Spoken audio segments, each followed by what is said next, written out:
কোনো জবাবদিহিতার কোনো প্রশ্ন ছিল না। বিজয় করে বাংলাদেশের রাষ্ট্র ক্ষমতায় বাংলাদেশ জাতীয়তাবাদী দলকে সবার সম্মানিত সভাপতি জনাব ফরাজ হোসেন আজাদ। আসসালামু আলাইকুম। শহীদ মিনার দিকে আপনারা দাঁড়িয়ে রয়েছেন নেতা জনাব ফরাজ হোসেন আজাদ, সহ সাংগঠনিক সম্পাদক আব্দুল খালেক, আমাদের বিভিন্ন স্তরের নেতাকর্মী, সর্বস্তরের জনগণ আসসালামু আলাইকুম। ওনার মূল্যবান বক্তব্যের জন্য আহ্বান করছি।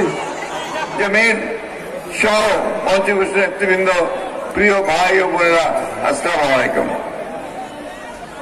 আমি শুধু বাংলাদেশ নয়, বিশ্ব জুড়ে যে তার খ্যাতি, একটি কথা আমি বলবো এবং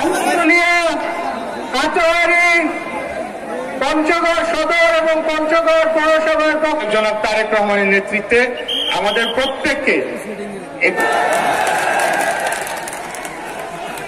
আমি মনে করি হিসেবে উপস্থিত আছেন আমাদের